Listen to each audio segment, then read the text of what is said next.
So, dear brothers and sisters, we want to turn to Matthew's Gospel again. പ്രിയ സഹോദരന്മാരെ, നാം മത്തായിയുടെ സുവിശേഷത്തിലേക്ക് തിരിയാം. Chapter 1. ഒന്നാം അധ്യായം.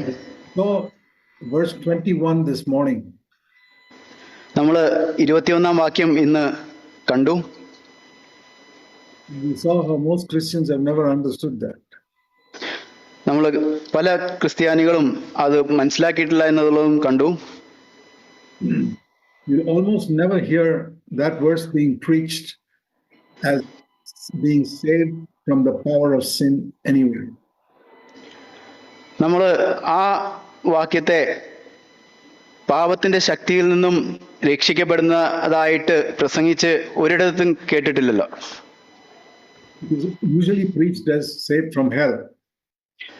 അത് സാധാരണയായിട്ട് പ്രസംഗിക്കപ്പെടുന്നത് നരകത്തിൽ നിന്നും രക്ഷപ്പെടുന്നതിനെ കുറിച്ചാണ്. Read the whole New Testament. There is not a single verse that teaches that Jesus will save us from hell. ഈ പുതിയ നിയമത്തിന്റെ പശ്ചാത്തലത്തിൽ നോക്കുകയാണെങ്കിൽ നമ്മെ നരകത്തിൽ നിന്നും രക്ഷിക്കുന്നതിനെ കുറിച്ച് പറയുന്ന ഒരു വാക്യം പോലും ഇല്ല. Because that is not what Jesus came for. കാരണം യേശു അതിനുവേണ്ടിയല്ല വന്നത്. Not the meaning of his name. അതായിരുന്നില്ല യേശുവിന്റെ പേരിന്റെ അർത്ഥം. Here it is clear. He came to save his people from sinning.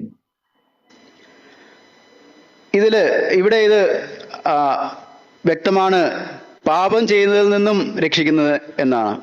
That will end in being saved from hell. അത് അതിന്റെ അവസാനത്തിൽ നരകത്തിൽ നിന്നും രക്ഷപ്പെടുന്നത് ആയിത്തീരും. It is being saved from sin that is primary.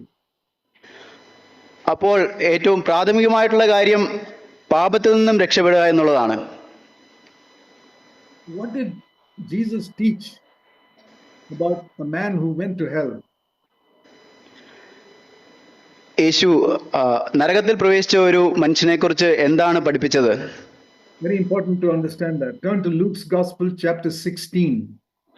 അത് മനസ്സിലാക്കേണ്ടത് വളരെ പ്രധാനപ്പെട്ടതാണ്. ലൂക്കോസ് 16-ാം അധ്യായത്തിലേക്ക് തിരിയുക. This is a very important parable that teaches about heaven and hell. ഇത് സ്വർഗത്തെയും നരകത്തെയും കുറിച്ച് പഠിപ്പിക്കുന്ന ഒരു വളരെ പ്രധാനപ്പെട്ട ഉപമയാണ്. Correction. This is not a parable, this is a true story. അത് ഒരു കഥയല്ല, അത് യഥാർത്ഥത്തിൽ സംഭവിച്ച കാര്യമാണ്. Because I'll tell you why it's not a parable. Sorry. I will tell you why it is not a parable. അത് ഒരു ഉപമ, ഒരു കഥ അല്ല എന്ന് ഞാൻ എന്തുകൊണ്ടാണ് പറയുന്നത്? Because in no parable did Jesus use anybody's name.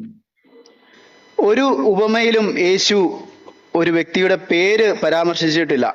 He spoke many parables, but he never used anybody's name in any parable.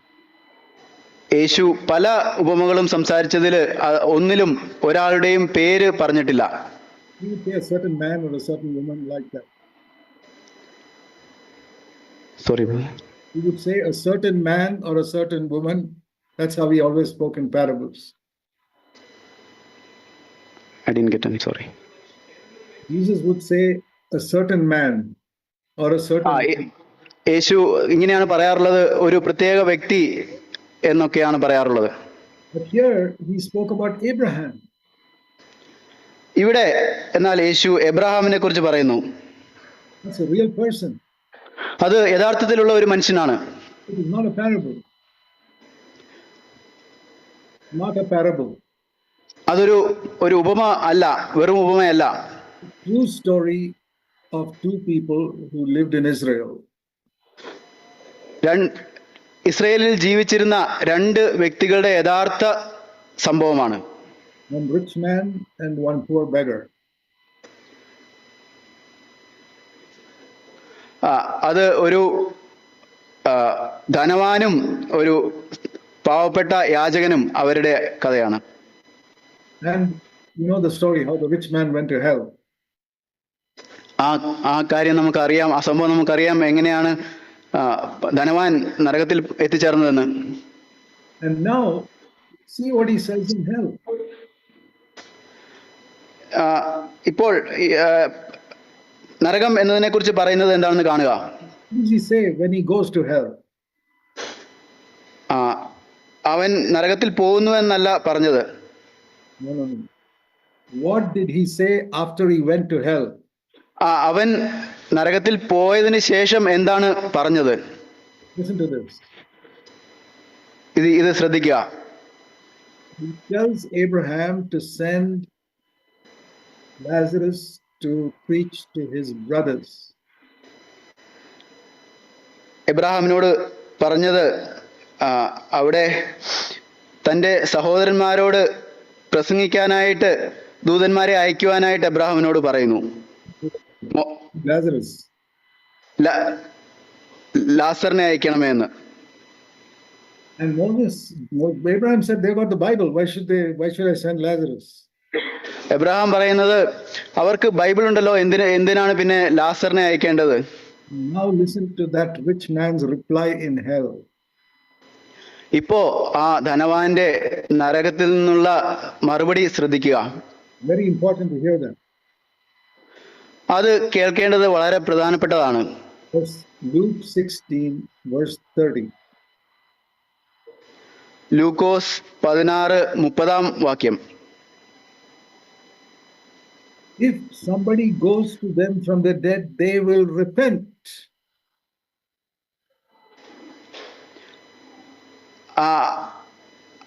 ആരെങ്കിലും അവരെ അതിന് അവൻ അല്ലല്ല അബ്രഹാം പിതാവെ, മരിച്ചവരിൽ നിന്ന് ഒരുത്തൻ എഴുന്നേറ്റ് അവരുടെ അടുക്കൽ ചെന്നുവെങ്കിൽ അവർ മാനസാന്തരപ്പെടും എന്ന് പറഞ്ഞു. What is he talking about in hell? Repentance. അവിടെ നരകത്തിൽ അവൻ എന്തിനെ കുറിച്ചാണ് പറയുന്നത്? മാനസാന്തരത്തെ കുറിച്ചാണ്. He knows that man who's saying that knows he went there because he did not repent. മറ്റൊരു രീതിയിൽ പറഞ്ഞാൽ ആ മനുഷ്യൻ പറയുന്നത് അയാള് മാനസാന്തരപ്പെടാഞ്ഞത് കൊണ്ടാണ് നരകത്തിൽ എത്തിച്ചേർന്നതെന്നാണ്. And he wants his brothers to repent. തന്റെ സഹോദരന്മാര് മാനസാന്തരപ്പെടണമെന്ന് അവൻ ആഗ്രഹിക്കുന്നു. He did not say they will believe, he says they will repent. അവര് വിശ്വസിക്കണമെന്നല്ല പറഞ്ഞത്, അവര് മാനസാന്തരപ്പെടണം എന്നാണ് പറഞ്ഞത്. They already believed just like he believed and still went to hell. അവര് അവൻ വിശ്വസിച്ചതുപോലെ വിശ്വസിക്കുക മാത്രം ചെയ്യുകയാണെങ്കിൽ അവരും നരകത്തിൽ എത്തിച്ചേരും. Many people believe in Jesus and they'll go to hell. പല ആളുകളും യേശുവിൽ അവര് നരകത്തിൽ എത്തിച്ചേർന്നവരുണ്ട്. Because they do not repent. കാരണം അവർ മാനസാന്തരപ്പെട്ടില്ല. Very, very important to remember that this is what the people in hell are saying. നരകത്തിൽ ഉള്ള ആളുകൾ പറയുന്നത് ഇതാണ് എന്നുള്ളത് ഓർക്കുന്നത് വളരെ പ്രധാനപ്പെട്ട കാര്യമാണ്. Christians on earth to repent, otherwise they will join us here. യഥാർത്ഥത്തിലുള്ള ക്രിസ്ത്യാനികള് അവര് മാനസാന്തരപ്പെടേണ്ടത് ഉണ്ട്. Otherwise they will join us in hell. അല്ലെങ്കിൽ അവര് നരകത്തിൽ അവരോടുകൂടി ചേരും. And repentance means turning from sin. മാനസാന്തരം എന്നാൽ പാപത്തിൽ നിന്നും തിരിയുക എന്നുള്ളതാണ്. That is why the first promise in the New Testament is very, very important. പുതിയ നിയമത്തിലെ ആദ്യത്തെ വാഗ്ദത്തം വളരെ വളരെ പ്രധാനപ്പെട്ടതാണ്. Because nobody could be saved from sin in the Old Testament. കാരണം പഴയ നിയമത്തിൽ ആർക്കും പാപത്തിൽ നിന്നും രക്ഷ പ്രാപിക്കുവാൻ കഴിഞ്ഞില്ല. They repented.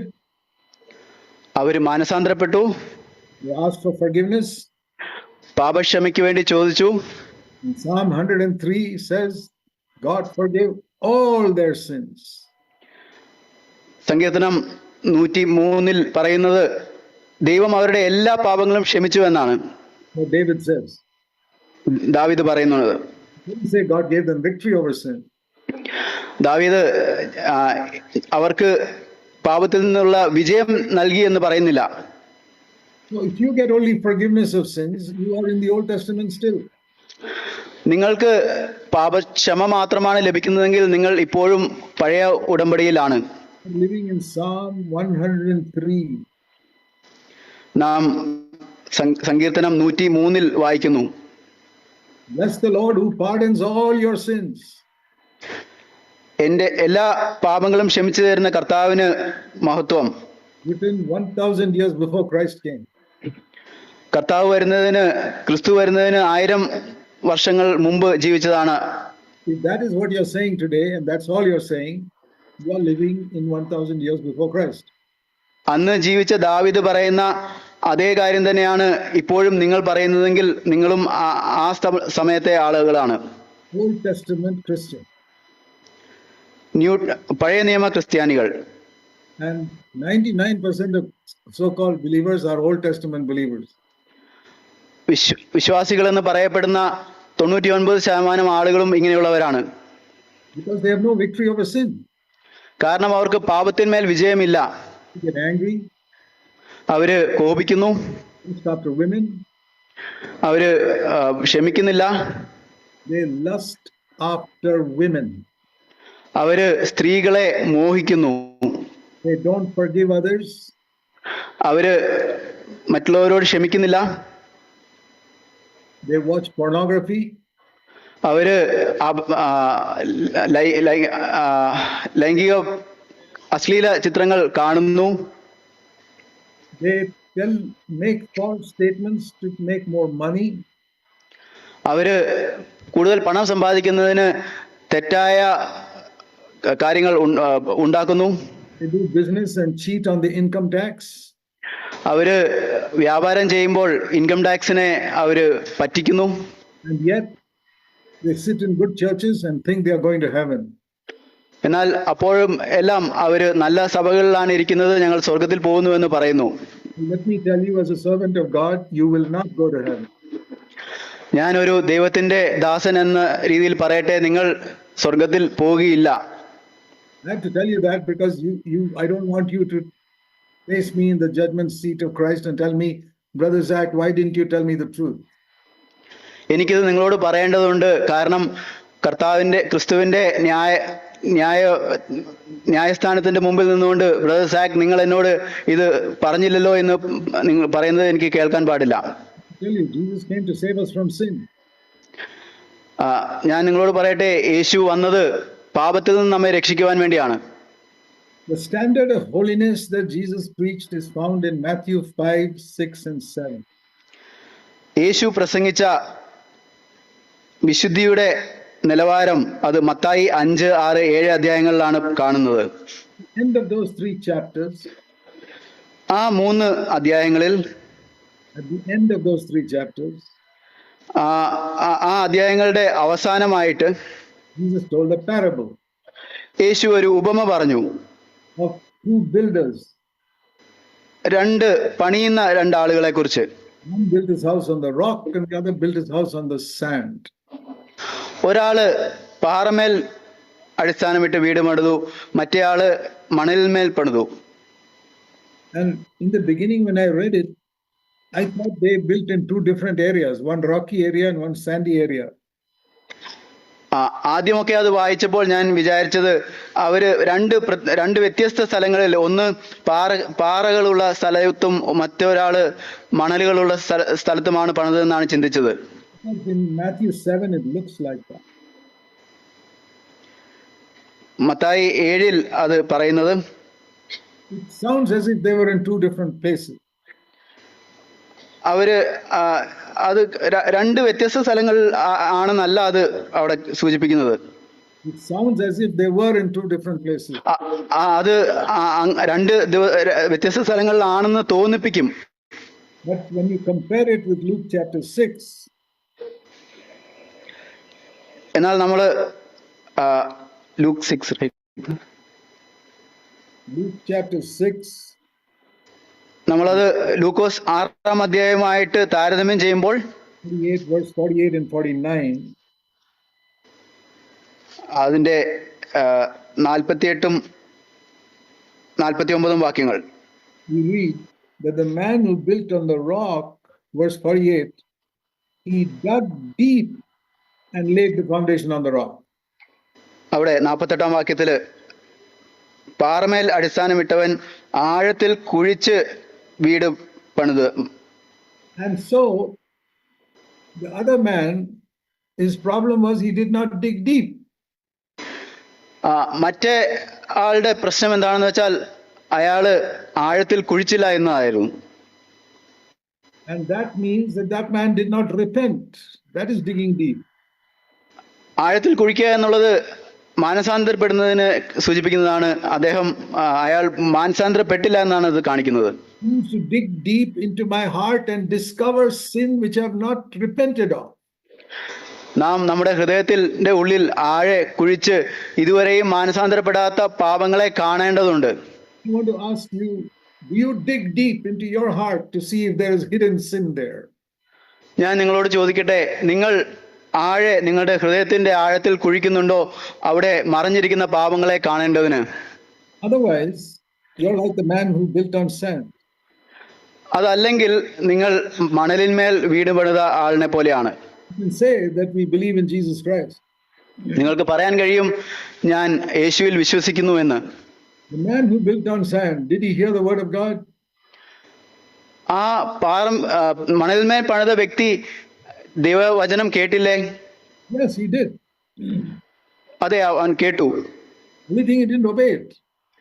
എന്നാൽ അവൻ അത് അനുസരിച്ചില്ല. All of you are now listening to God's word. നിങ്ങൾ എല്ലാവരും ഇപ്പോൾ ദൈവവചനം ശ്രദ്ധിച്ചുകൊണ്ടിരിക്കുകയാണ്. But there'll be a division right here among all of you. എന്നാൽ ഇവിടെ നിങ്ങളുടെ ഇടയിൽ തന്നെ ഒരു വിഭജനം ഉണ്ട്. Those who will hear and obey, and those who will hear and only understand and not obey. കേട്ട് അനുസരിക്കുന്നവരും കേട്ട് മനസ്സിലാക്കി എന്നാൽ അനുസരിക്കാതിരിക്കുന്നവരും. That is the difference between the man who built on the rock, the man who built on sand.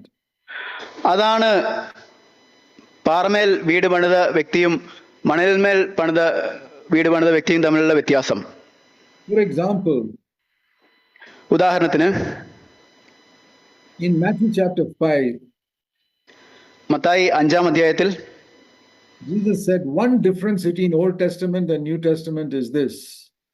യേശു പറഞ്ഞു, പഴയ നിയമവും പുതിയ നിയമവും തമ്മിലുള്ള ഒരു വ്യത്യാസം ഇതാണ്. Many differences, here is one of them. പല വ്യത്യാസങ്ങളുണ്ട്, ഇവിടെ ഇതാ ഒരു വ്യത്യാസം. Old Testament, Matthew 5:21, the law was you shall not commit murder. പഴയ നിയമത്തിൽ 21-ാം വാക്യത്തിൽ കൊല ചെയ്യരുത് എന്നായിരുന്നു കൽപ്പന പറഞ്ഞിരിക്കുന്നത്. New Testament, the command is you shall not get angry. പുതിയ നിയമത്തിൽ കൽപ്പന നിങ്ങൾ കോപിക്കരുത് എന്നുള്ളതാണ്. Old Testament, the command was verse 27, you shall not commit adultery. പഴയ നിയമത്തിൽ 27-ാം വാക്യത്തിൽ നിങ്ങൾ വ്യഭിചാരം ചെയ്യരുത് എന്നായിരുന്നു കൽപ്പന. But in the New Testament, the command is you shall not lust after women. എന്നാൽ പുതിയ നിയമത്തിൽ നിങ്ങൾ സ്ത്രീയെ മോഹിക്കേണ്ടതിന് അവളെ നോക്കരുത് എന്നാണ്.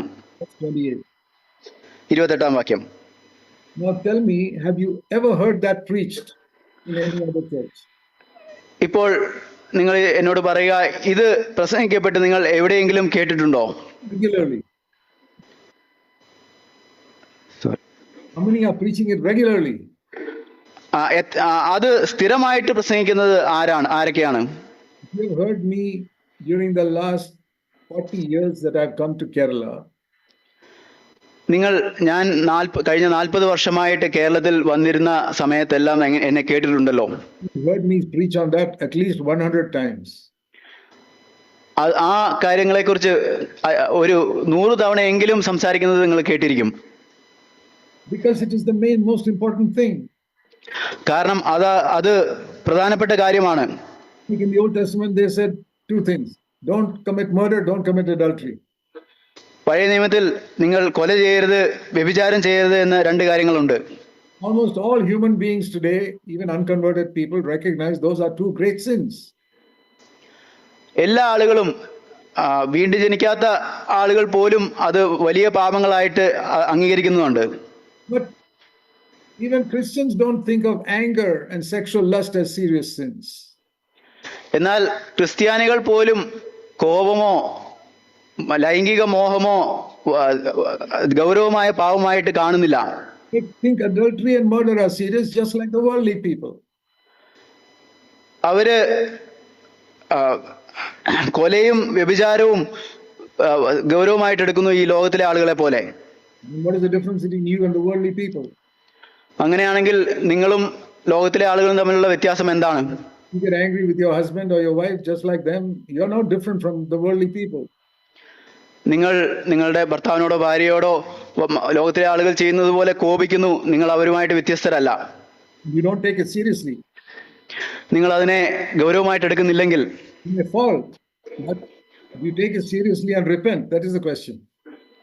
എന്നാൽ നിങ്ങളത് ഗൗരവമായിട്ട് എടുത്ത് മാനസാന്തരപ്പെടുന്നുള്ളോ ഉണ്ടോ എന്നുള്ളതാണ് ചോദ്യം.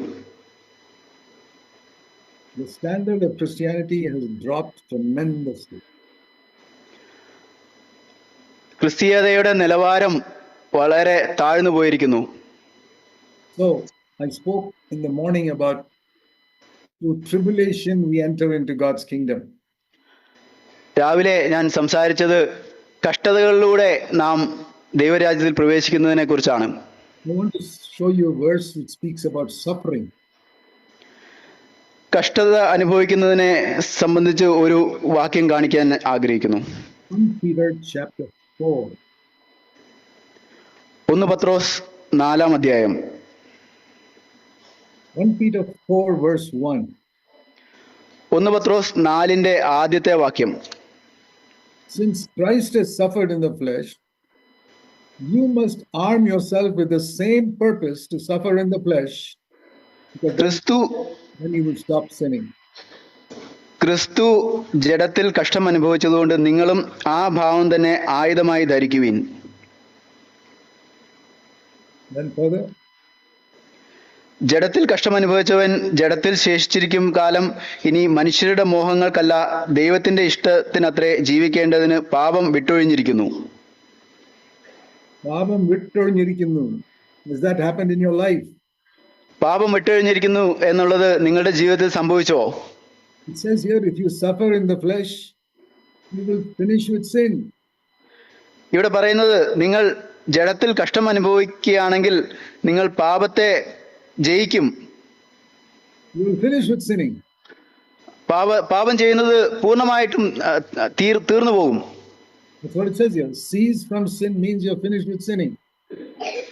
ഇവിടെ പാപത്തിൽ നിന്നും പാപം ചെയ്യുന്നത് നിർത്തുന്നു എന്നുള്ളത് പറയുമ്പോൾ നിങ്ങൾ പൂർണ്ണമായിട്ടും പാപം ചെയ്യുന്നത് കഴിഞ്ഞിരിക്കുന്നു എന്നുള്ളതാണ്. Does the Bible teach that a Christian can stop sinning?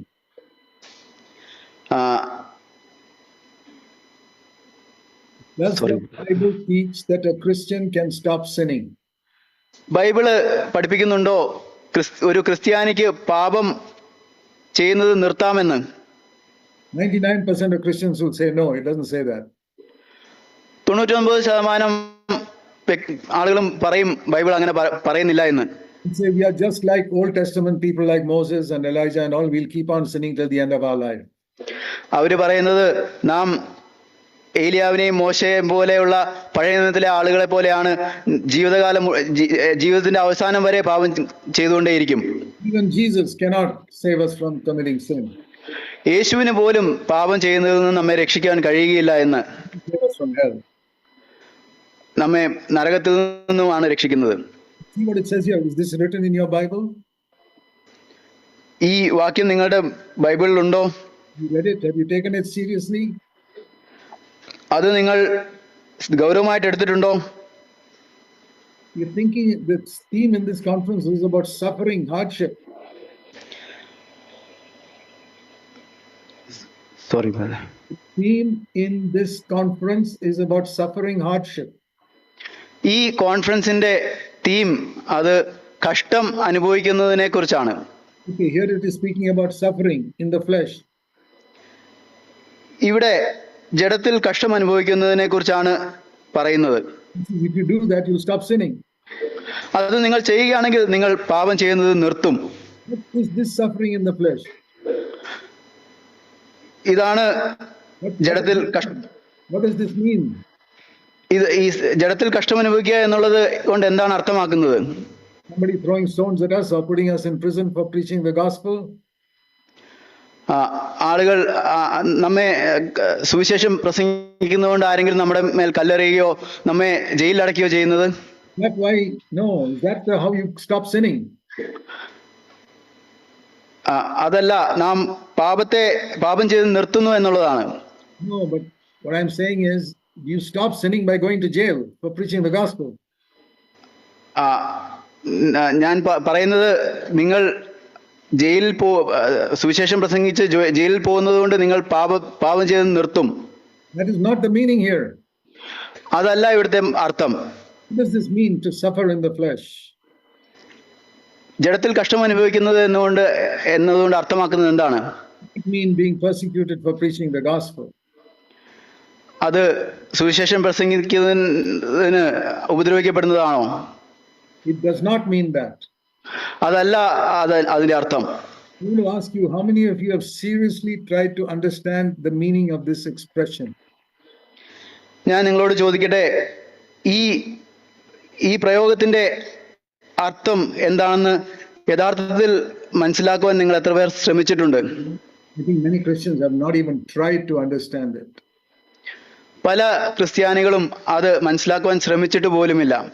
If you don't want to stop sinning, you will not try to understand it. നിങ്ങൾക്ക് പാപം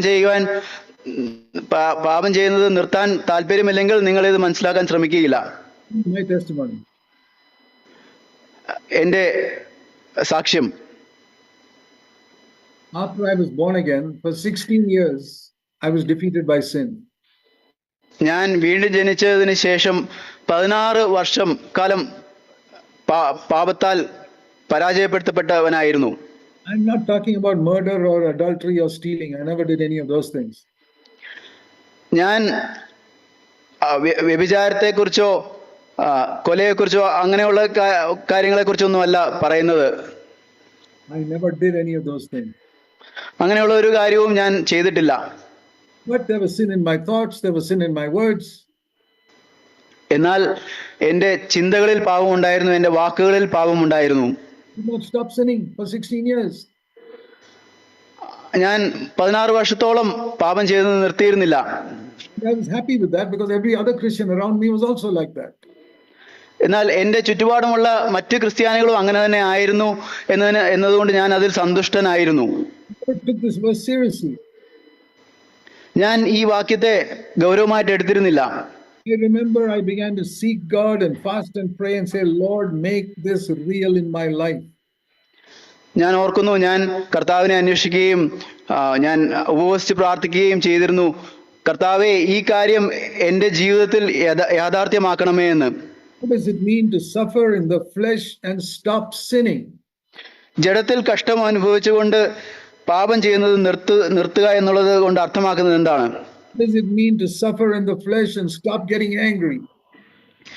അത് ജഡത്തിൽ കഷ്ടം അനുഭവിച്ചുകൊണ്ട് കോപം ചെയ്യുന്നത് നിർത്തുന്നതാണോ? What does it mean? അതിന്റെ അർത്ഥം എന്താണ്?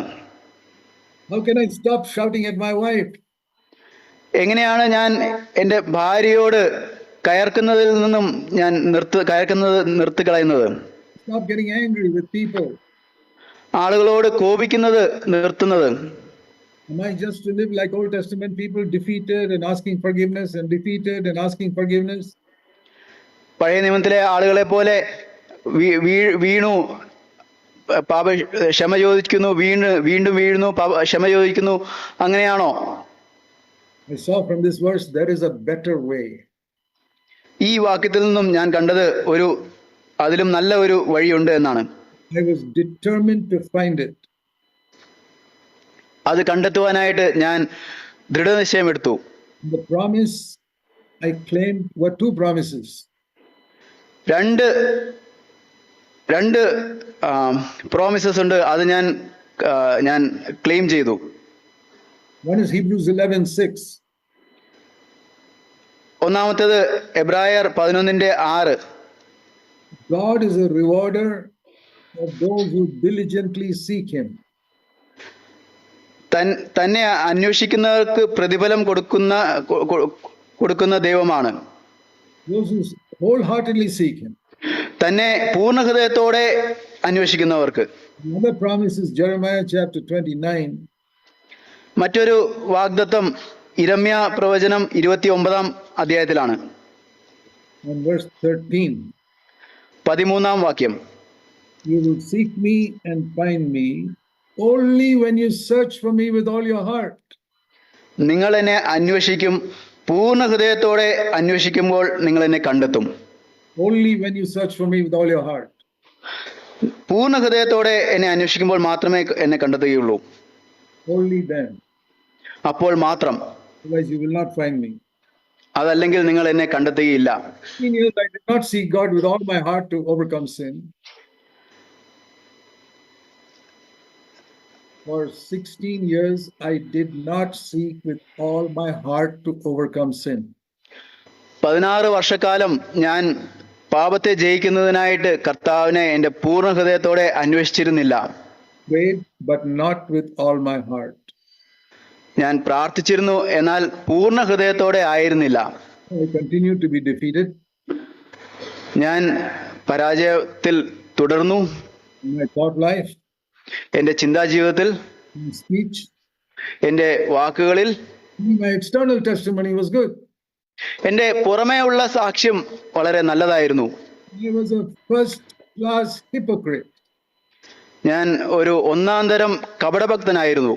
Preaching something that was not true in my inner life.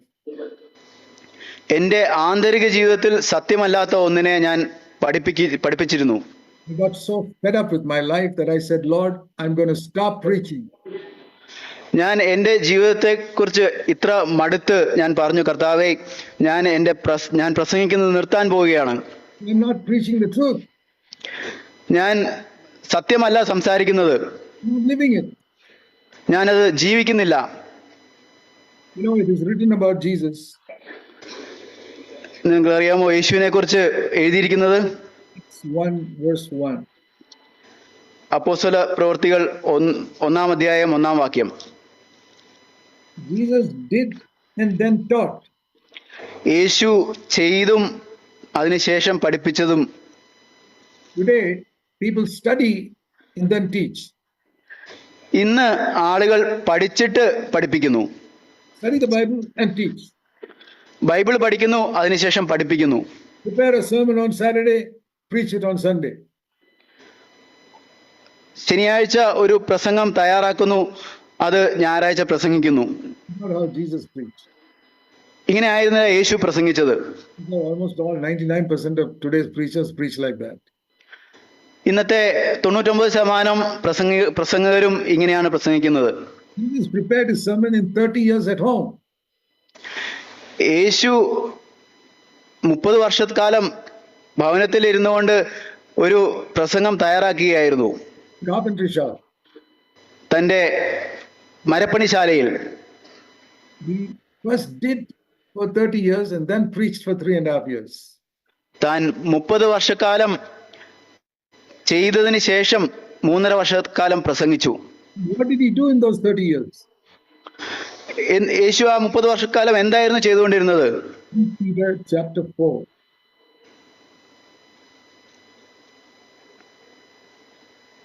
Sorry. 1 Peter chapter 4 verse 1. 1 പത്രോസ് 4-ാം അധ്യായത്തിന്റെ 1-ാം വാക്യം. 30 years Christ suffered in the flesh. 30 വർഷം ക്രിസ്തു ജഡത്തിൽ കഷ്ടവും അനുഭവിച്ചു. Oh, he never sinned in 30 years. യേശു 30 വർഷം ഒരിക്കലും പാപം ചെയ്തില്ല. Right? Why? എന്തുകൊണ്ടാണ്? Because he suffered in the flesh for 30 years. കാരണം യേശു ജഡത്തിൽ 30 വർഷക്കാലം കഷ്ടം അനുഭവിച്ചതുകൊണ്ടാണ്. Now he says, if you suffer in the flesh, you will also stop sinning. ഇപ്പോൾ യേശു പറയുന്നത്, നിങ്ങൾ ജഡത്തിൽ കഷ്ടം അനുഭവിക്കുകയാണെങ്കിൽ നിങ്ങളും പാപം ചെയ്യുന്നത് നിർത്തും. You got to understand that expression, suffer in the flesh, to stop sinning. ആ പ്രയോഗങ്ങളെ നിങ്ങൾ മനസ്സിലാക്കണം. ജഡത്തിൽ കഷ്ടം അനുഭവിക്കുക, പാപം ചെയ്യുന്നത് നിർത്തുക എന്നുള്ള പ്രയോഗങ്ങൾ. You never try to understand it seriously unless you're serious about overcoming sin. നിങ്ങൾ പാപത്തെ ജയിക്കുവാനായിട്ട് നിങ്ങൾക്ക് താല്പര്യമില്ലെങ്കിൽ നിങ്ങൾ ഈ കാര്യങ്ങൾ മനസ്സിലാക്കുവാൻ ഒരിക്കലും ശ്രമിക്കുകയില്ല. For 16 years, I never tried to understand the meaning of this verse. 16 വർഷക്കാലം ഞാൻ ഈ വാക്യത്തിന്റെ അർത്ഥം അറിയുവാൻ ശ്രമിച്ചിരുന്നില്ല. Because I was happy with my defeated life. കാരണം എൻ്റെ പരാജയപ്പെട്ട ജീവിതത്തെ കുറിച്ച് ഞാൻ സന്തോഷവാനായിരുന്നു. My dear brothers and sisters, let me tell you something plainly, the truth. എൻ്റെ പ്രിയ സഹോദരി സഹോദരന്മാരെ, ഞാൻ ചില സത്യം നിങ്ങളോട് പറയട്ടെ. I feel that almost all of you are happy with your defeated life. എനിക്ക് തോന്നുന്നത് നിങ്ങളിൽ മിക്കവാറും പേര് നിങ്ങളുടെ പരാജയപ്പെട്ട ജീവിതത്തിൽ സന്തുഷ്ടരാണ്. You never understand this verse. കാരണം നിങ്ങൾ ഈ വാക്യം മനസ്സിലാക്കിയിട്ടില്ല. If you have that attitude, you will not understand this verse. നിങ്ങൾക്ക് ആ ഒരു മനോഭാവമാണെങ്കിൽ നിങ്ങൾ ഒരിക്കലും ഈ വാക്യം മനസ്സിലാക്കുകയില്ല. You're not interested in finishing with sin. കാരണം ഇത് മനസ്സിലാക്കുകയാണെങ്കിൽ നിങ്ങൾ പാപം ചെയ്യുന്നത് അവസാനിപ്പിക്കും. I'll tell you what I began to seek God for 50 years ago. ഞാൻ 50 വർഷങ്ങൾക്ക് മുമ്പ് കർത്താവിനെ അന്വേഷിച്ച കാര്യം ഞാൻ നിങ്ങളോട് പറയാം. I said, Lord, I want to stop getting angry because you said that is equal to murder. ഞാൻ പറഞ്ഞു, കർത്താവേ, എനിക്ക് കോപിക്കുന്നത് നിർത്തണം, കാരണം അത് കൊല ചെയ്യുന്നതിനോട് സമാനമാണ് എന്ന് അങ്ങ് പറഞ്ഞിരിക്കുന്നു. Don't want to commit murder. എനിക്ക് കൊല ചെയ്യുവാൻ താല്പര്യമില്ല. Anger is murdering people in the heart. I don't want to do it. എൻ്റെ ഹൃദയത്തിലുള്ള If anger equals murdering people in the heart, then I don't want to get angry. കോപിക്കുക എന്നുള്ളത് ഹൃദയത്തിൽ ആളുകളെ കൊല്ലുന്നതിന് തുല്യമാണെങ്കിൽ എനിക്ക് കോപിക്കാൻ താല്പര്യമില്ല. Number 2. രണ്ടാമത്തെ കാര്യം, I lust with my eyes after a woman, and you call that equal to adultery, then I never want to lust after a woman with my eyes. ഞാൻ ഒരു സ്ത്രീയെ മോഹത്തോടെ നോക്കുന്നത് അത് ഹൃദയത്തിൽ വ്യഭിചാരം ചെയ്യുന്നതിന് തുല്യമാണെങ്കിൽ എനിക്ക് അങ്ങനെ മോഹത്തോടെ നോക്കേണ്ട. And if you tell me that rejoice in the Lord always, Philippians 4:4. ഫിലിപ്പിയർ 4:4 കർത്താവിൽ എപ്പോഴും സന്തോഷിപ്പിൻ എന്ന് നാം വായിക്കുന്നു. You said, if you love me, keep my commandments. അതുപോലെ തന്നെ നിങ്ങൾ എന്നെ സ്നേഹിക്കുന്നുവെങ്കിൽ എൻ്റെ കൽപ്പനകളെ പ്രമാണിക്കുമെന്ന്. My commandment is rejoice in the Lord always. The Lord's commandment is rejoice in the Lord always. ദൈവത്തിന്റെ കൽപ്പനയാണ് കർത്താവിൽ എപ്പോഴും സന്തോഷിക്കുക എന്നുള്ളത്. If you love the Lord, you'll want to keep it. നിങ്ങൾ കർത്താവിനെ സ്നേഹിക്കുന്നുവെങ്കിൽ നിങ്ങൾ അത് അനുസരിക്കുവാൻ ആഗ്രഹിക്കുന്നു. I did not have a desire to keep that commandment, to rejoice in the Lord always. എനിക്ക് എപ്പോഴും കർത്താവിൽ സന്തോഷിക്കണം എന്നുള്ള ആ കൽപ്പന അനുസരിക്കുവാനായിട്ട് താല്പര്യമില്ലായിരുന്നു. Rejoice in the Lord now and then. എപ്പോഴെങ്കിലുമൊക്കെ സന്തോഷിക്കുന്നതിനെ കുറിച്ച് എനിക്ക് താല്പര്യമായിരുന്നു. The time I was discouraged and defeated.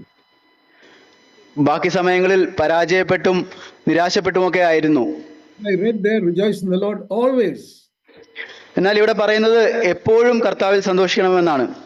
And I said, Lord, I want to know how to do it. ഞാൻ പറഞ്ഞു, കർത്താവേ, അത് എങ്ങനെ ചെയ്യുമെന്ന് എനിക്ക് അറിയണം.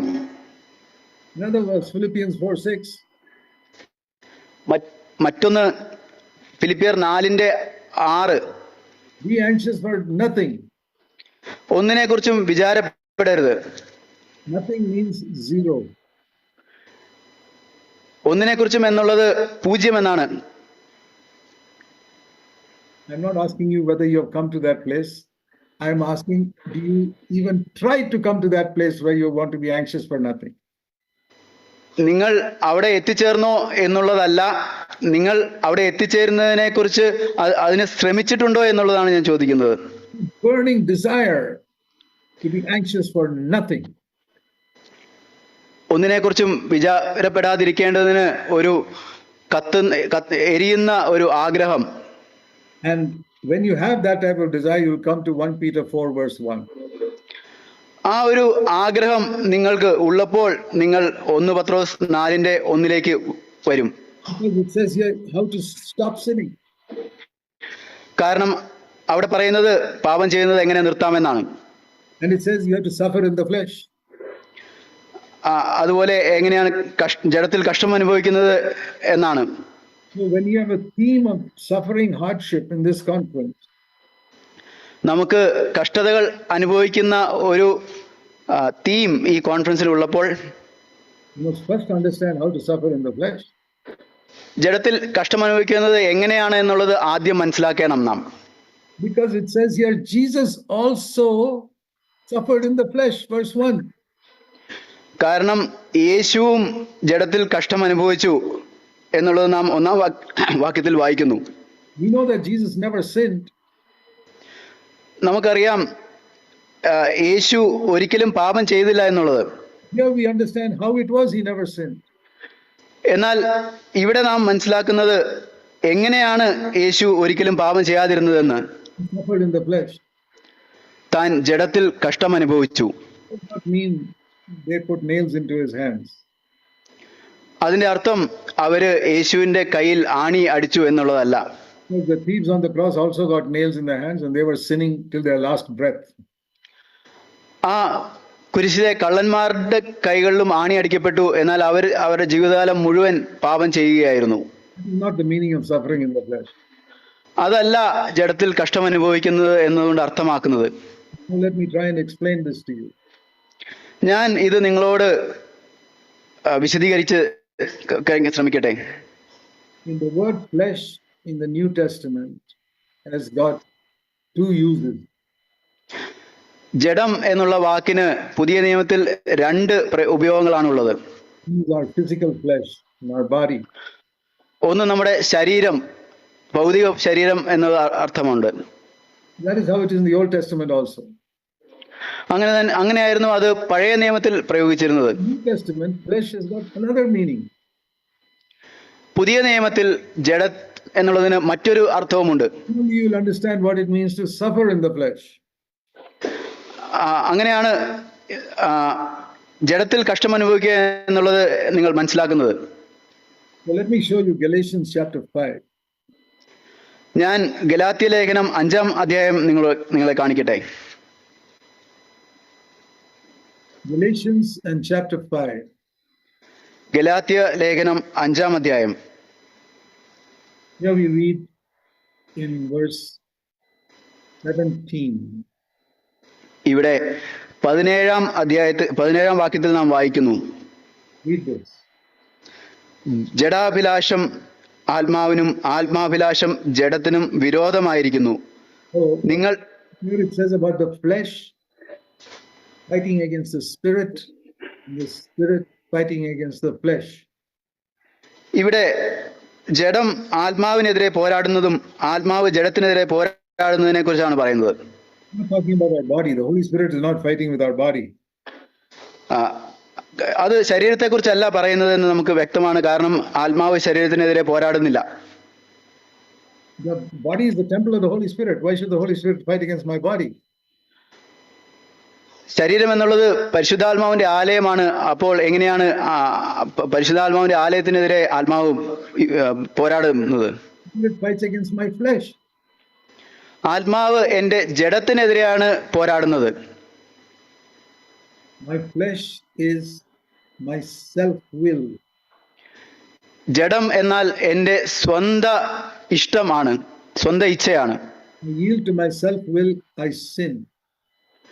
ഞാൻ എന്റെ സ്വന്തം ഇച്ഛയ്ക്ക് വിധേയപ്പെട്ടു കൊടുക്കുമ്പോൾ ഞാൻ പാപം ചെയ്യുന്നു. All fighting and quarreling everywhere is because people are yielding to their self-will. എല്ലാ പോരാട്ടങ്ങളും പാപവും ഒക്കെ അതിന്റെ കാരണം ആളുകൾ അവരുടെ സ്വന്തം ഇച്ഛയ്ക്ക് വിധേയപ്പെടുത്തി കൊടുക്കുന്നതാണ്. So to suffer in the flesh means to put that self-will to death. ജഡത്തിൽ കഷ്ടം അനുഭവിക്കുക എന്നുള്ളതിന് അർത്ഥമാക്കുന്നത് ഈ സ്വന്ത ഇഷ്ടത്തെ മരണത്തിന് ഏൽപ്പിക്കുക എന്നുള്ളതാണ്. Every day. എല്ലാ ദിവസവും. What Jesus said, if you want to follow me, you deny yourself first. അതാണ് യേശു പറഞ്ഞത്, നിങ്ങൾ എന്നെ പിൻപറ്റണമെങ്കിൽ നിങ്ങളെ തന്നെ, നിങ്ങളുടെ സ്വയത്തെ ആദ്യം നിഷേധിക്കണം. Deny yourself does not mean to go as a missionary to North India. നിങ്ങളുടെ സ്വയത്തെ നിഷേധിക്കുക എന്നുള്ളത് നോർത്ത് ഇന്ത്യയിൽ ഒരു മിഷണറി ആയിട്ട് പോകുന്നതിനെ കുറിച്ചല്ല. It means to control your tongue when your marriage partner gets angry with you. നിങ്ങളോട് നിങ്ങളുടെ ഭാര്യയോ ഭർത്താവോ കോപിക്കുമ്പോൾ നിങ്ങളുടെ വായ അടച്ചിരിക്കുക എന്നുള്ളതാണ് അത് അർത്ഥമാക്കുന്നത്. Is suffering in the flesh. Suffering in the flesh. അതാണ് ജഡത്തിൽ കഷ്ടം അനുഭവിക്കുക എന്നുള്ളത്. This is tremendous temptation to speak back when somebody speaks in anger to you. ആരെങ്കിലും കോപത്തോടെ നിങ്ങളോട് സംസാരിക്കുമ്പോൾ തിരിച്ച് പ്രതികരിക്കുവാനായിട്ട് വളരെ ശക്തമായിട്ടുള്ള ഒരു പ്രലോഭനമുണ്ട്. Self-will has to be put to death. അവിടെ നാം നമ്മുടെ സ്വന്തം ഇഷ്ടത്തെ മരണത്തിന് ഏൽപ്പിക്കണം. When it says Jesus suffered in the flesh, we read in 1 Peter 4. നാം 1 പത്രോസ് 4-ാം അധ്യായത്തിൽ വായിച്ചു, യേശു ജഡത്തിൽ കഷ്ടം അനുഭവിച്ചു എന്ന്. We have a self-will. യേശുവിന് ഒരു സ്വന്തം ഇഷ്ടമുണ്ടായിരുന്നോ? You see in Gethsemane he's praying, I don't want to go drink this cup. ഗെത്സമനയിൽ യേശു പ്രാർത്ഥിക്കുകയായിരുന്നു, കർത്താവേ ഈ പാനപാത്രം എനിക്ക് എടുക്കാതിരിക്കാൻ കഴിയുമോ എന്ന്. His own desire was, I don't want to go to the cross. യേശുവിന്റെ സ്വന്തം ഇഷ്ടം എന്താണെന്ന് വെച്ചാൽ എനിക്ക് ക്രൂശിലേക്ക് പോകാൻ താല്പര്യമില്ല എന്നതായിരുന്നു. He was afraid of being forsaken by the Father. He didn't want that. പിതാവിനാൽ ഉപേക്ഷിക്കപ്പെടുന്നു എന്നുള്ള കാര്യം യേശു അതിനെക്കുറിച്ച് അത് ഭയപ്പെട്ടു. അത് ഒരിക്കലും സംഭവിക്കാൻ ആഗ്രഹിച്ചിരുന്നില്ല. Afraid of the shame and the nails and all that. ആണികളും അതിന്റെ നിന്ദകളും ഒന്നും യേശുവിന് ഭയമുണ്ടായിരുന്നില്ല. Being forsaken by the Father for 3 hours. എന്നാൽ പിതാവിനാൽ 3 മണിക്കൂറത്തേക്ക് പോലും ഉപേക്ഷിക്കപ്പെടുന്ന ആ കാര്യം യേശു ഭയപ്പെട്ടു. Father, I don't even want to break my fellowship with you for 1 second. പിതാവേ, അങ്ങയുമായിട്ടുള്ള കൂട്ടായ്മ ഒരു നിമിഷത്തേക്ക് പോലും മുറിക്കപ്പെടുവാൻ ഞാൻ ആഗ്രഹിക്കുന്നില്ല. What did he say finally to his own will?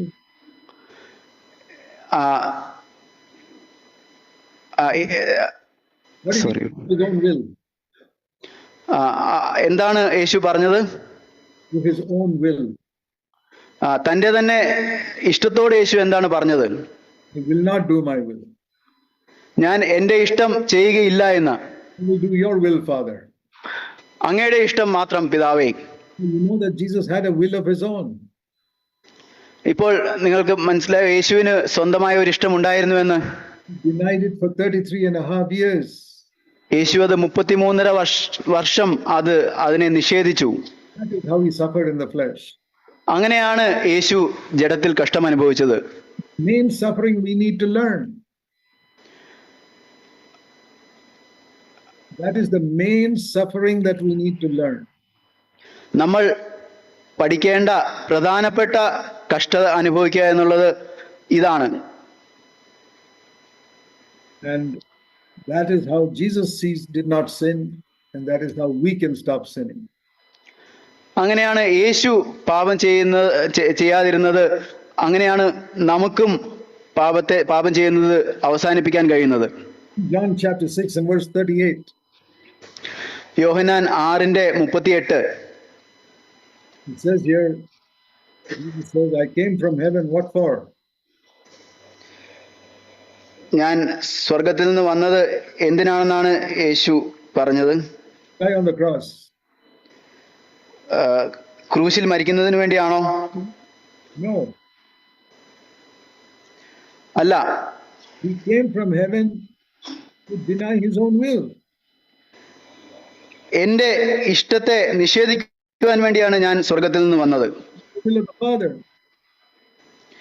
പിതാവിന്റെ ഇഷ്ടം ചെയ്യുവാൻ. Part of that was going to the cross. അതിന്റെ ഒരു ഭാഗം മാത്രമായിരുന്നു ക്രൂശിലേക്ക് പോകുന്നത്. 10,000 other things also. Sorry, man. There were 10,000 other areas where he denied his own will. യേശു തന്റെ ജഡത്തെ, തന്റെ ഇഷ്ടത്തെ നിഷേധിച്ച 10,000 മറ്റ് കാര്യങ്ങൾ ഉണ്ടായിരുന്നു. That is how he suffered in the flesh. അങ്ങനെയാണ് നാം യേശു ജഡത്തിൽ കഷ്ടം അനുഭവിച്ചത്. And now we understand 1 Peter 4 verse 1. ഇപ്പോൾ നാം 1 പത്രോസ് 4:1 നമുക്ക് മനസ്സിലാവുന്നു. This is how Christ suffered in the flesh. ഇങ്ങനെയാണ് യേശു ജഡത്തിൽ കഷ്ടം അനുഭവിച്ചത്. And if we suffer in the flesh, we will completely stop sinning. യേശു ജഡത്തിൽ കഷ്ടം അനുഭവിച്ചെങ്കിൽ, നാം ജഡത്തിൽ കഷ്ടം അനുഭവിക്കുകയാണെങ്കിൽ നാം പൂർണ്ണമായിട്ടും പാപം ചെയ്യുന്നത് അവസാനിപ്പിക്കും. Are you interested in that? നിങ്ങൾക്ക് അതിന് താല്പര്യമുണ്ടോ? Okay, I want all of you to answer this question to the Lord right now.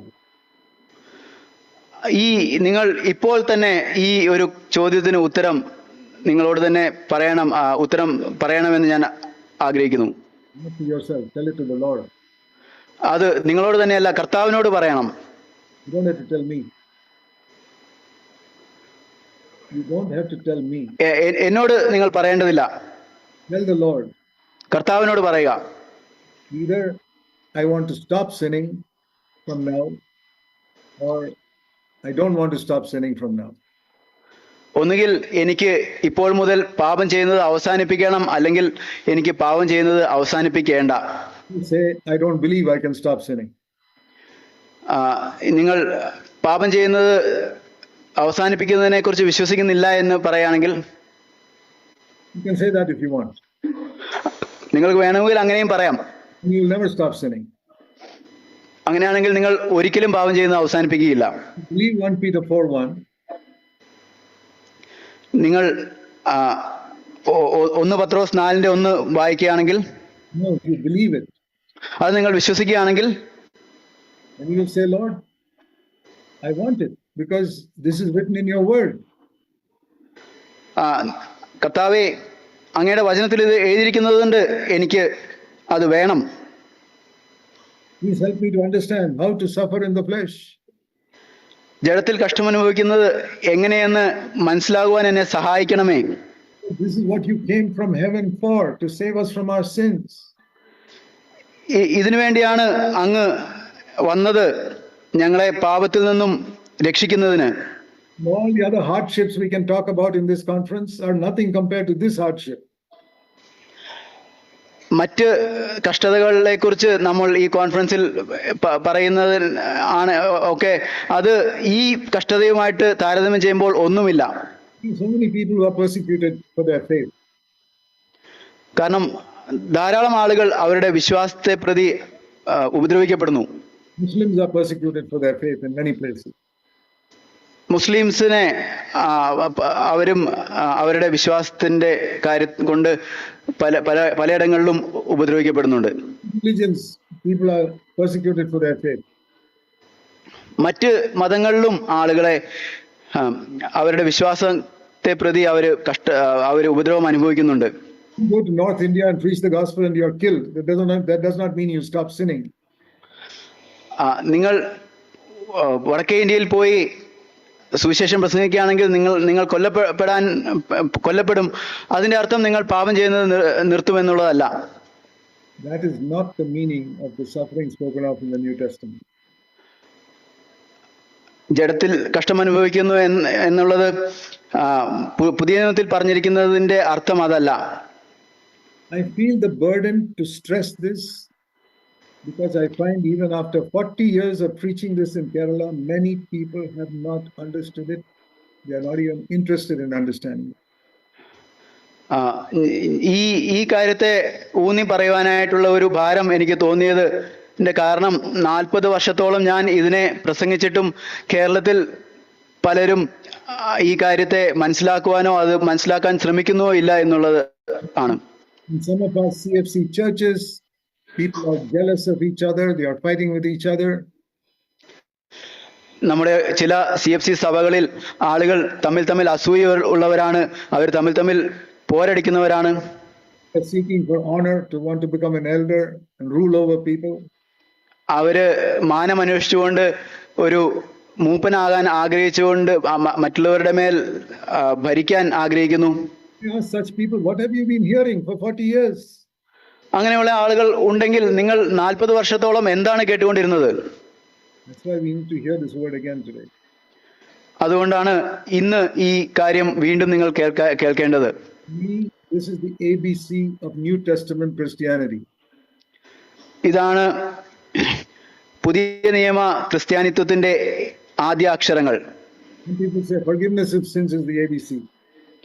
ചില ആളുകൾ പറയും പാപക്ഷമയാണ് അതിന്റെ ആദ്യ അക്ഷരങ്ങൾ എന്ന്.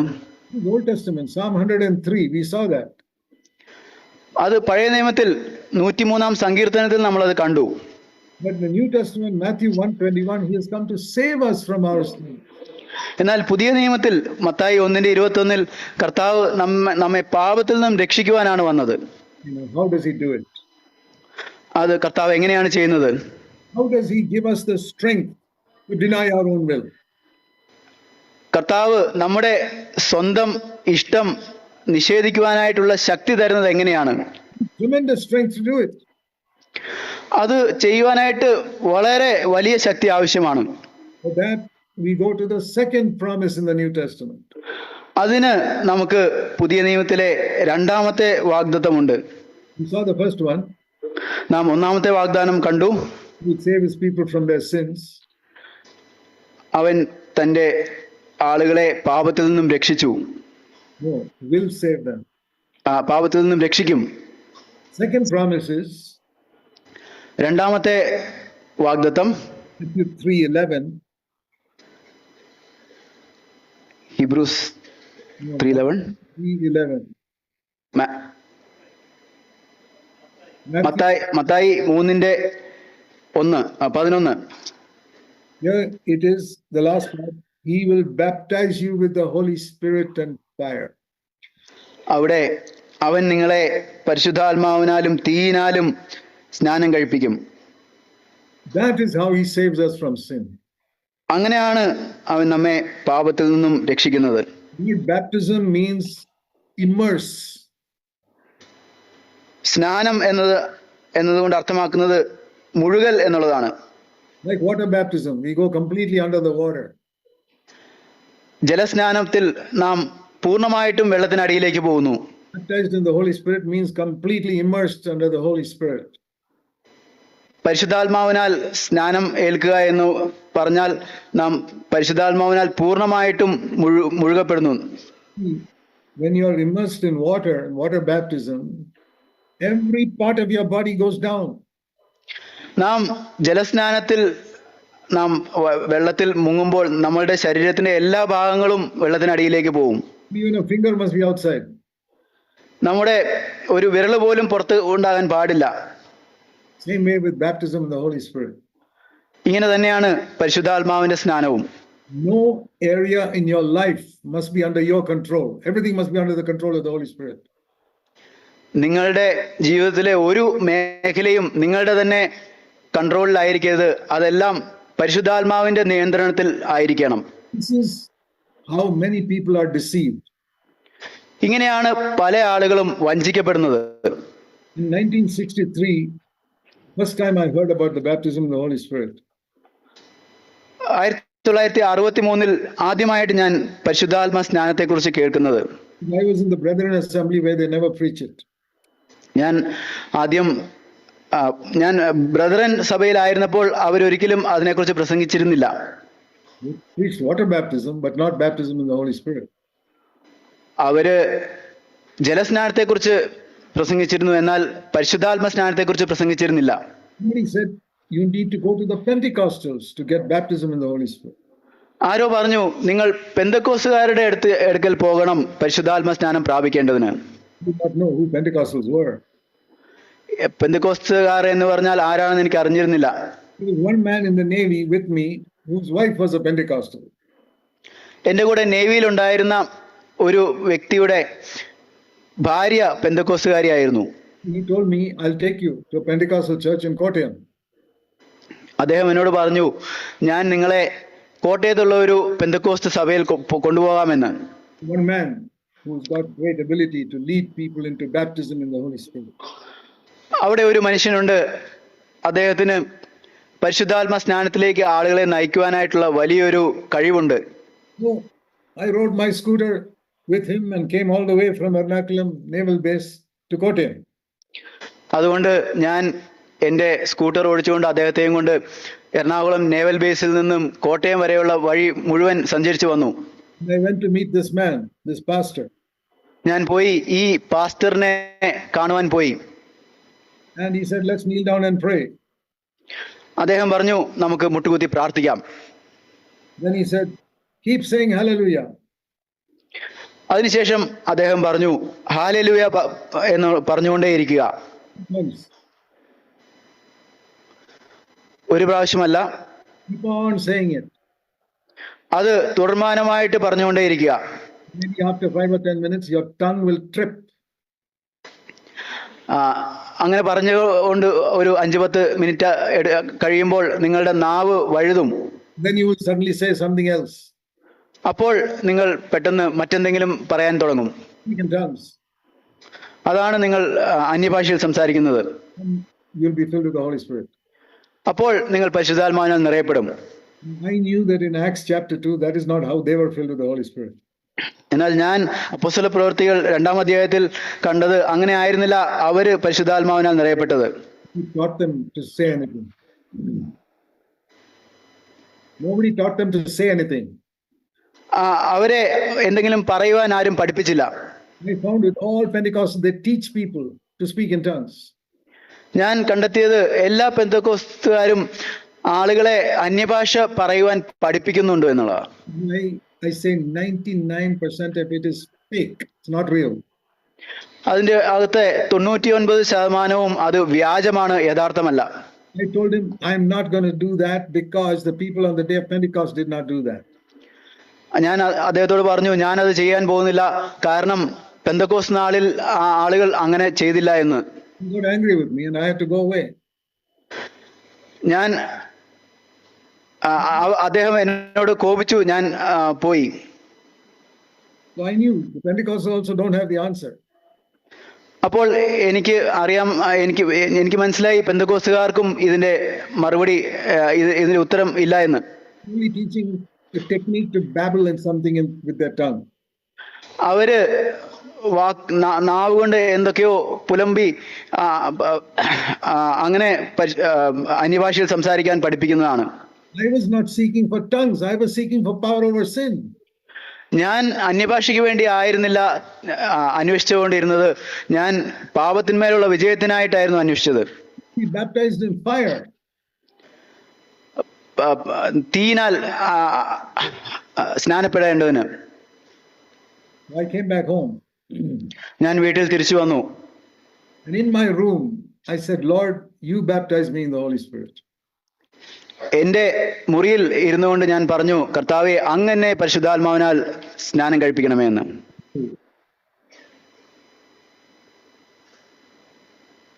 Show me how. How can I be baptized in the Holy Spirit?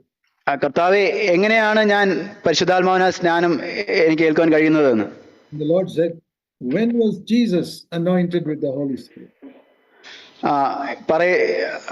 ഇവിടെ പറയുന്നത് യേശു പരിശുദ്ധാത്മാവിനാൽ അവരെ അഭിഷേകം ചെയ്തെന്ന്. God spoke to me. കർത്താവ് എന്നോട് സംസാരിച്ചു. And I saw it is when Jesus immersed him, allowed John the Baptist to immerse himself in the water. He came up and he was anointed with the Holy Spirit. യേശു പരിശുദ്ധാത്മാവിനാൽ നിറഞ്ഞത് യോഹന്നാൻ സ്നാപകന്റെ മുമ്പിൽ സ്നാനമേൽക്കുവാൻ പോയി വെള്ളത്തിൽ മുഴുകൽ പ്രാപിച്ചു കഴിഞ്ഞ് എഴുന്നേറ്റപ്പോൾ പരിശുദ്ധാത്മാവിനാൽ സ്നാനപ്പെട്ടു.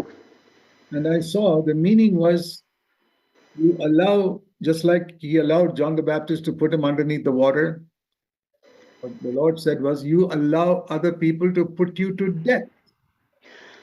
യേശു യോഹന്നാൻ സ്നാപകനെ തന്നെ വെള്ളത്തിനടിയിലേക്ക് കൊണ്ടുപോകാൻ വിധേയപ്പെടുത്തി കൊടുത്തതുപോലെ ആളുകൾ നിങ്ങളെ മരണത്തിലേക്ക് താഴ്ത്തി കൊണ്ടുപോകുന്നതിന് നിങ്ങൾ സമ്മതിക്കണം. Don't fight. അതിനെതിരെ പോരാടരുത്. Submit to being put to death. നിങ്ങളുടെ ഇഷ്ടം മരണത്തിന് ഏൽപ്പിക്കപ്പെടുന്നു. Submit to that. അതിനെ വിധേയപ്പെടുത്തി കൊടുക്കുക. And the Spirit of God will come upon you. അങ്ങനെ ദൈവത്തിന്റെ ആത്മാവ് നിങ്ങളുടെ മേൽ വരും. Words, you give up your own will. നിങ്ങളുടെ സ്വന്തം ഇഷ്ടത്തെ ത്യജിച്ച് Put that to death every day. അത് നിങ്ങൾ എല്ലാ ദിവസവും ചെയ്യണം. If you want to do that, I'll give you the power of the Holy Spirit. നിങ്ങൾക്ക് അത് എല്ലാ ദിവസവും ചെയ്യണമെന്ന് ആഗ്രഹമുണ്ടെങ്കിൽ ഞാൻ നിനക്ക് പരിശുദ്ധാത്മാവിന്റെ ശക്തി തരാം. That is how Jesus lived the victorious life. അങ്ങനെയാണ് യേശു തന്റെ ജീവിതകാലം മുഴുവൻ ജീവിച്ചത്. Victorious life. യേശു ഒരു ജയകരമായിട്ടുള്ള ജീവിതം ജീവിച്ചത്. He says to me, follow me. യേശു പറയുന്നു, എന്നെ അനുഗമിക്കുക. I must also go the same way. ഞാനും അതേ വഴിയെ പോകേണ്ടതുണ്ട്. The Lord told me something that day. കർത്താവ് ഒരു കാര്യം എന്നോട് അന്ന് പറഞ്ഞു. The day you stop going that way, the power of my Spirit will go away from you. നീ ആ വഴിയിൽ പോകുന്നത് നിർത്തുന്ന ദിവസം പരിശുദ്ധാത്മാവിന്റെ ശക്തി നിന്നിൽ നിന്നും പോകും. And that became real to me, not in one day. അത് എന്റെ ജീവിതത്തിൽ ഒരു ദിവസം കൊണ്ടല്ല യാഥാർത്ഥ്യമായി തീർന്നത്. It took me another 12-13 years. അതിനുശേഷം 12-13 വർഷങ്ങൾ എടുത്തു. Many years of defeat. പല വർഷങ്ങൾ പരാജയത്തിന്റെ വർഷങ്ങൾ. Then God filled me afresh with the Holy Spirit and changed my life. അതിനുശേഷം കർത്താവ് എന്നെ പുതുതായിട്ട് പരിശുദ്ധാത്മാവിനാൽ നിറച്ച് എന്റെ ജീവിതത്തെ വ്യത്യാസപ്പെടുത്തി. Began to lead me into a life of victory in the areas where I was defeated. Sorry, brother. Victory in the areas where I was defeated. കർത്താവ് ഞാൻ പരാജയപ്പെട്ടിരുന്ന മേഖലകളിൽ എനിക്ക് വിജയം തന്നു. I did not seek for speaking in tongues. ഞാൻ അന്യഭാഷയിൽ സംസാരിക്കുന്നതല്ല അന്വേഷിച്ചില്ല. But God still gave it to me. എന്നാൽ ദൈവം അതെനിക്ക് തന്നു. And it is with that language that I often communicate with God. ആ ഭാഷയിലാണ് ഞാൻ മിക്കവാറും ദൈവവുമായിട്ട് സംവദിക്കുന്നത്. Every morning when I wake up. ഓരോ പകലും ഓരോ പ്രഭാതത്തിലും ഞാൻ എഴുന്നേൽക്കുമ്പോൾ How I begin my day. അങ്ങനെയാണ് ഞാൻ എൻ്റെ ദിവസം ആരംഭിക്കുന്നത്. I never use it in public. ഞാൻ അത് പൊതുവിൽ ഒരിക്കലും ഉപയോഗിച്ചിട്ടില്ല. Because Paul said in the church, 1 Corinthians 14 verse 19. കാരണം പൗലോസ് പറയുന്നത് സഭയിൽ 1 കൊരിന്ത്യർ 11:14 വാക്യത്തിൽ 14 verse 19. 1 കൊരിന്ത്യർ 14:19 വാക്യത്തിൽ In the church, I would rather speak 5 words with my mind to instruct others than 10,000 words in an unknown tongue. എങ്കിലും സഭയിൽ 10,000 വാക്ക് അന്യഭാഷയിൽ സംസാരിക്കുന്നതിനേക്കാൾ അധികം മറ്റുള്ളവരെയും പഠിപ്പിക്കേണ്ടതിന് ബുദ്ധി കൊണ്ട് 5 വാക്ക് പറയുവാൻ ഞാൻ ഇച്ഛിക്കുന്നു. I speak in tongues only in private. അതുകൊണ്ട് ഞാൻ സ്വകാര്യമായിട്ട് എൻ്റെ വ്യക്തിപരമായിട്ടുള്ള ജീവിതത്തിൽ മാത്രമേ അന്യഭാഷയിൽ സംസാരിക്കുകയുള്ളൂ. It says in verse 2, when a man speaks in a tongue, he does not speak to men, but he speaks to God. അതിന്റെ 2-ാം വാക്യത്തിൽ പറയുന്നത് അന്യഭാഷയിൽ സംസാരിക്കുന്നവൻ മനുഷ്യരോടല്ല ദൈവത്തോടത്രേ സംസാരിക്കുന്നത്. I speak to men in tongues, I speak to God. ഞാൻ അന്യഭാഷയിൽ മനുഷ്യരോടല്ല സംസാരിക്കേണ്ടത്, ഞാൻ ദൈവത്തോടാണ് സംസാരിക്കുന്നത്. In the church, സഭയിൽ 5 words in English. ഞാൻ സംസാരിക്കുന്നത് ഇംഗ്ലീഷ് ഭാഷയിലാണ്. In your language. മറ്റ് പല ഭാഷകളിലും. In your language, when you speak in the church, നിങ്ങളുടെ ഭാഷയിലാണ് നിങ്ങൾ സഭയിൽ സംസാരിക്കുന്നത്. better to speak 5 words in your known language than 10,000 words in a tongue. അന്യഭാഷയിൽ 10,000 വാക്കുകൾ സംസാരിക്കുന്നതിലും നല്ലത് 10 വാക്കുകൾ നിങ്ങളുടെ തന്നെ ഭാഷയിൽ സംസാരിക്കുന്നതാണ്. 10 words, 5 words. 5 വാക്കുകൾ. So 5 words in Malayalam in your church is better than 10,000 words in tongues in your church. നിങ്ങൾ 5 വാക്കുകൾ മലയാളത്തിൽ നിങ്ങൾ സഭയിൽ സംസാരിക്കുന്നതാണ് 10,000 വാക്കുകൾ അന്യഭാഷയിൽ സംസാരിക്കുന്നതിനേക്കാൾ നല്ലത്. That means you do the mathematics. Malayalam is 2,000 times better than speaking in tongues. അതിന്റെ അർത്ഥം നിങ്ങൾ കണക്ക് കൂട്ടുകയാണെങ്കിൽ മലയാളം എന്ന ഭാഷ അന്യഭാഷയിൽ സംസാരിക്കുന്നതിനേക്കാൾ മലയാളത്തിൽ സംസാരിക്കുന്നത് 2000 മടങ്ങ് മെച്ചമായിട്ടുള്ളതാണ്. നിങ്ങൾ ചിന്തിക്കുന്നുണ്ടോ ഏതെങ്കിലും പെന്തക്കോസ്തുകാര് അത് വിശ്വസിക്കുന്നുണ്ടെന്ന്? Speaking and praying in Malayalam is 2,000 times better than speaking and praying in tongues. മലയാളത്തിൽ സംസാരിക്കുകയും പ്രാർത്ഥിക്കുകയും ചെയ്യുന്നത് അന്യഭാഷയിൽ സംസാരിക്കുകയും പ്രാർത്ഥിക്കുന്നതും ചെയ്യുന്നതിനേക്കാൾ 2000 മടങ്ങ് നല്ലതാണ്. Then why do they all speak in tongues in the meeting?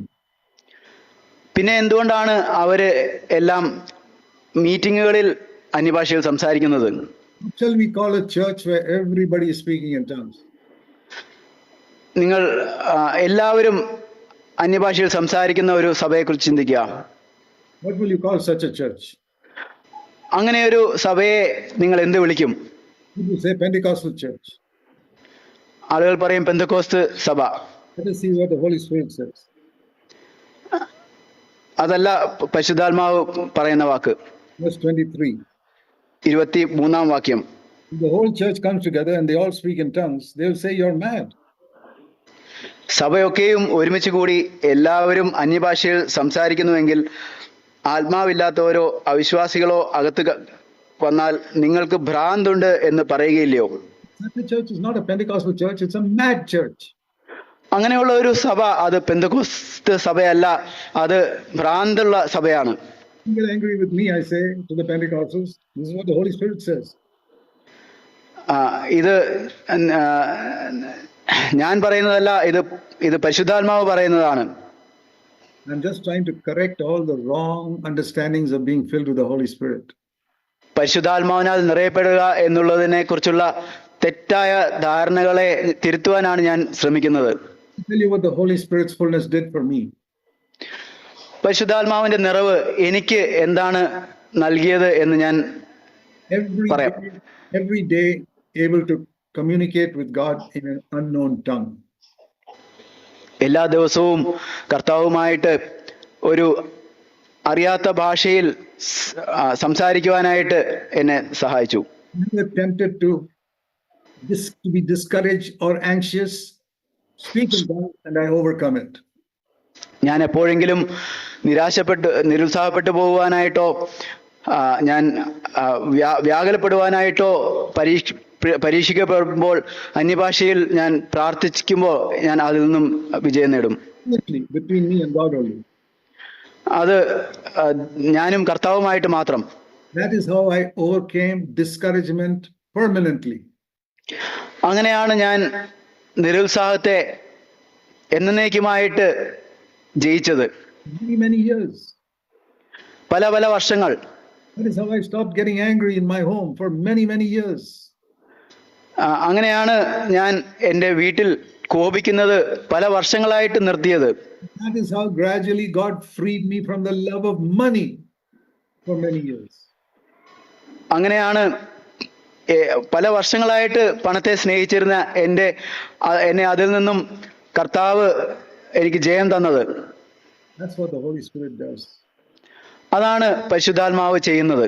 The Spirit showed me there are 2 gods, God and money. കർത്താവ് കാണിച്ചു തന്നത് രണ്ട് ദൈവങ്ങളുണ്ട്, ദൈവവും പണവും. If you are filled with the Holy Spirit, you'll be free from the love of money and you'll love God with all your heart. നിങ്ങൾ പരിശുദ്ധാത്മാവിനാൽ നിറയപ്പെടുകയാണെങ്കിൽ നിങ്ങൾ പണത്തോടുള്ള സ്നേഹത്തിൽ നിന്നും നിങ്ങൾ നിങ്ങൾ വിടുതൽ പ്രാപിച്ച് കർത്താവിനെ പൂർണ്ണ ഹൃദയത്തോടെ സ്നേഹിക്കാൻ തുടങ്ങും. No man can say he's filled with the Spirit if he loves money. താൻ ആരെങ്കിലും പണത്തെ സ്നേഹിക്കുന്നുണ്ടെങ്കിൽ അവന് ഞാൻ പരിശുദ്ധാത്മാവിനാൽ നിറയപ്പെട്ടു എന്ന് പറയാൻ ഒരിക്കലും കഴിയുകയില്ല. Vast majority of Pentecostal pastors love money. ഭൂരിപക്ഷം പെന്തക്കോസ്ത് പാസ്റ്റർമാരും പണത്തെ സ്നേഹിക്കുന്നു. India, in Africa, in America, everywhere. ഇന്ത്യയിലും ആഫ്രിക്കയിലും അമേരിക്കയിലും എല്ലായിടത്തും. That proves to me that that is not the real fullness of the Holy Spirit. അത് തെളിയിക്കുന്നത് അവർക്ക് ഉള്ളത് യഥാർത്ഥത്തിലുള്ള പരിശുദ്ധാത്മാവിന്റെ നിറവല്ല എന്നാണ്. Deceived.